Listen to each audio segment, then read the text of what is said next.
Assalamualaikum warahmatullahi ta'ala wabarakatuh. Bismillah, alhamdulillah, wassalatu wassalamu ala rasulillah wa ala alihi wa sahbihi wa man tabi'ahu wa wala. La hawla wa la quwata illa billah, amma ba'd. Rabbi shrahli sadri wa yassirli amri wahlul uqdatam min lisani yafqahu qawli. Al-ayah sadaqallahul azim. Dalam kesempatan kali ini saya akan mengutarakan sebuah pertanyaan bahwa hewan yang halal untuk dimakan itu ada yang melalui proses penyembelihan, ada pula hewan yang dalam keadaan mati tetapi tetap halal untuk dikonsumsi. Di antaranya adalah ikan atau udang atau sejenisnya.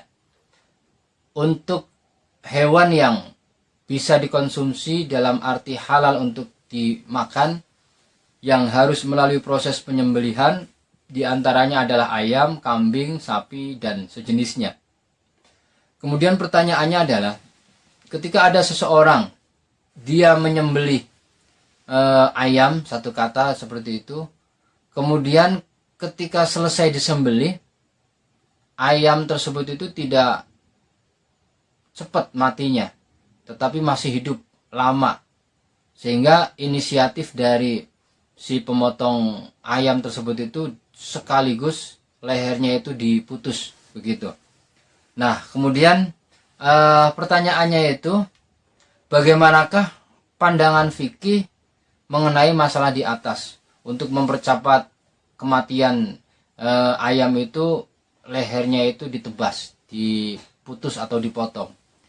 Kemudian apakah hukumnya ayam tersebut, apakah halal untuk dikonsumsi ataukah malah justru haram? Di dalam keterangan kitab Is'adur Rafiq,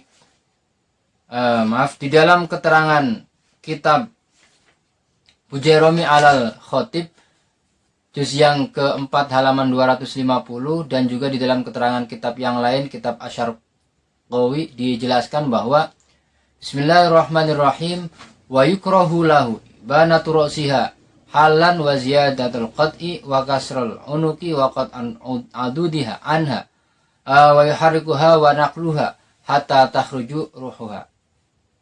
Jadi ketika seseorang menyembelih hewan, katakanlah ayam, kemudian setelah disembelih dengan cara yang syariat, tetapi kemudian ayam itu tidak lantas segera mati, akhirnya kemudian dipotong lehernya sekaligus, maka hal tersebut itu dihukumi makruh. Kemudian bagaimana dengan hukum ayam tersebut? Ya, ketika dipotong seperti itu kepalanya, ya tetap ayam tersebut itu halal untuk dikonsumsi, artinya tidak masalah, sah-sah saja. Demikian apa yang saya sampaikan, mudah-mudahan bermanfaat. Apabila ibarat yang saya bacakan keliru, saya mohon maaf yang sebesar-besarnya. Al-afu minkum, ihdinas siratal mustaqim. Tsumma assalamu alaikum warahmatullahi ta'ala wabarakatuh.